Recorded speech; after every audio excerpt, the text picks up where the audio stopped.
Hello everybody and welcome to episode 11 of Let's Play Legends of Idleon.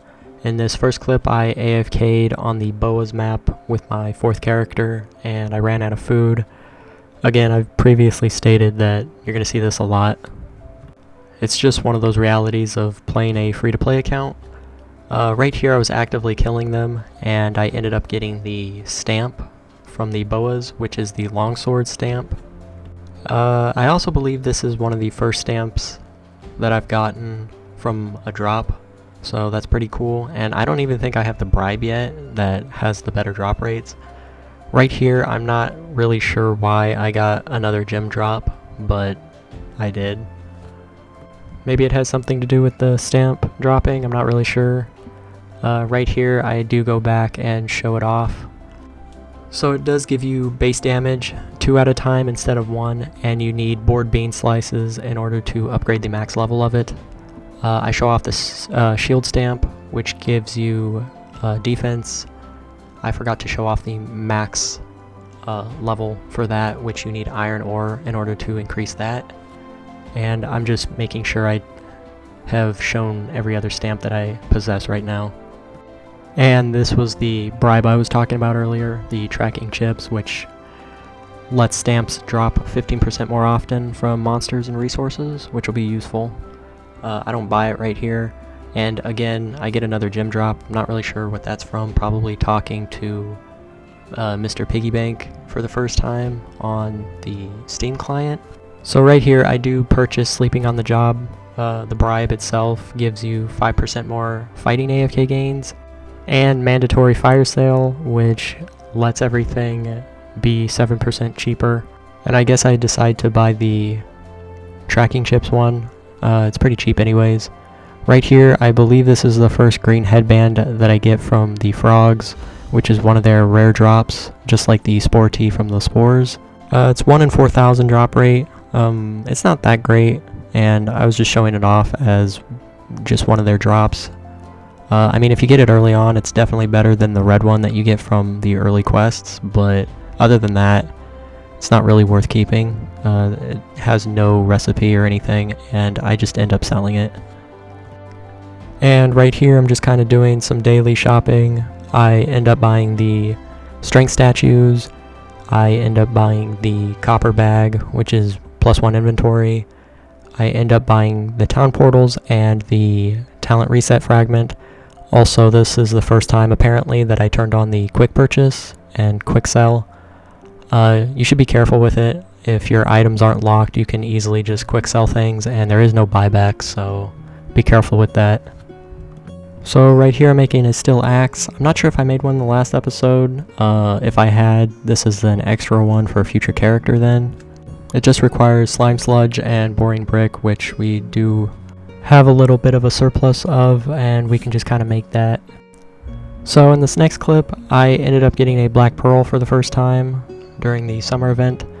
It gives you 20% experience in any skill below level 30, which is going to be massive going forward. I do save these for a particular event in the future, and I suggest you probably do the same. And right here, I'm just opening some coolers. Also, mind you, this is still the beginning of the summer event, which ended about a week ago as the time of uploading this video. So the next few episodes, you're going to see a lot of cooler openings and basically just gems being had and pearls being, gotten and whatnot. So right here, with a few hundred frog legs and a few hundred bean slices, you can complete the first quest in the picnic stowaway daily. The reason why I'm doing this is because I want to get the peanut recipe. It's super useful and it's going to be used in a lot of things moving forward, and I just wanted to get that out of the way. And I do show the next quest in the series, but we won't be tackling that anytime soon. We'll probably just tackle the dailies that it has sometime later when I get everything that I need to do all 30 or 31 that you need to complete for basically the trophy and there's 2 trophies, the King of Food and the Blunder Hills trophy. Right here, the peanut recipe is 2 hot dogs, copper ore, and bleach logs. So definitely be buying those hot dogs every day. Right here, I believe this is my first crystal monster. They have a baseline or base chance to spawn. I believe it's 1 in 200 or 1 in 2000. And they only spawn when you're actively playing. Each world has a unique crystal monster, and this one happens to be the crystal carrot, which it's kind of fitting that I ended up getting it on the carrot mins. It has a lot of access to a lot of rare drop tables, and if you kill it for the first time on the Steam client, you do get some gems and some time candies, which is really nice, as it is an achievement. Also, a good rule of thumb is that their difficulty is basically 2 times as tough as whatever map you're currently on, so just keep that in mind. Right here, just this little small clip of me showing what I've basically been doing on my second character.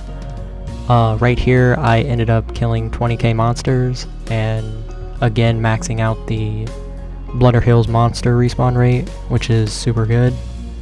So I believe the next thing I go for is the EXP for the lowest character in your family. Right here, I am just showing off some AFK gains for carrot mins, just to kind of show you what my characters have been doing. And not only that, carrot cubes are used for a few things, but also I believe they were kind of the best experience at this level with my damage. So right here we're getting into helmets. This is the first one I ended up creating, which basically just costs iron, copper helmets, which is basically copper and bean slices. I also compared the summer shell with the thief's hood, and basically I'm just keeping the shell.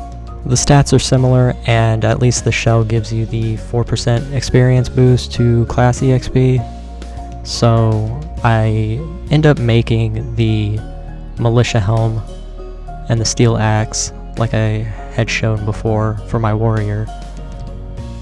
I believe I kind of talked about it in the last episode that I only make like 1 top hat because I had the alien headband on another mage, and if we're just looking at wisdom in terms of damage, the headband is way better. It gives you way more, and it also gives you the passive of the mana regen, so I only ended up making 1 top hat even though I have 2 mages. Also, I know I don't have to show equipping it and stuff, but I try to show it as much as I can just to kind of give people some information and, you know, just some statistics and kind of compare what they have with what I have and stuff, and just to kind of show my thought processing and why I do certain things. So right here I ended up getting a ring from the first shop in the first world. Basically gives you strength and boss damage, which is pretty good, especially for an archer, because strength gives you accuracy, and since I don't have any premium hats and stuff, accuracy is going to kind of be a difficult thing to accomplish early on. I'm also trying to kit out one character in particular just so I can hard push maps and get to certain places faster and unlock things quicker, which I know I said in the past I'm going slow, and I am. It's just trying to unlock, you know, certain account bonuses and whatnot and certain mechanics faster and let them kind of do their own thing. It just kind of seems like that's the way to go, letting them do their own thing, and I'll just progress slowly instead of slowly progressing, and then when I finally get to it, I still have to, you know, slowly progress through those types of mechanics, and I'll get more into that when I get to like World 2 and whatnot. And not just to show you what I'm doing, but I like to throw in these AFK gains and whatnot, just to kind of give me some leeway and some breathing room to talk about certain things, if they do come up. And you'll notice that I'm farming frogs pretty heavily. I'm farming for something important, and when I get the drop, which it does take a while, but when I do get it, I will talk about it in depth. Right here, I ended up getting the 7th chest storage upgrade, which is a +4 to your storage. Sometimes I call it a bank, but it's basically just a storage chest. There's multiple names for it. And every time I purchase one, I like to try and show you how many bank spaces I have after the fact. So this was after the fix with the sand dugs, and I was able to kill them now, and I'm just kind of showing that off, that I'm able to not only kill them, but kill them very slowly. So this entire event on this character took quite a long time in order to kill all these event mobs and to collect the coolers and whatnot. I was definitely farming for probably a dozen hours, or dozens of hours I should say. And I mean, I'll show you right here where I spawned them all, and this probably took a good 45 minutes in order to kill everything. So I probably have shown all these pearls off, but you can get the aqua pearl, the stained pearl, and the shiny pearl as well. The purple ones give you faster mining speed, the turquoise greenish ones give you faster fishing speed, and the golden ones give you EXP, basically like the EXP potions. I do end up saving them as I haven't even used them yet as of making this video, and they're just basically in my bank right now. Right here I finally got the Sand Dug card, or the Plastic Dug, which gives you base defense. It's not that great, and I was just kind of showing off my other cards, and I could finally complete the second daily quest because it was uncompletable, obviously, because I couldn't kill the Plastic Dugs, and this is just another cooler opening.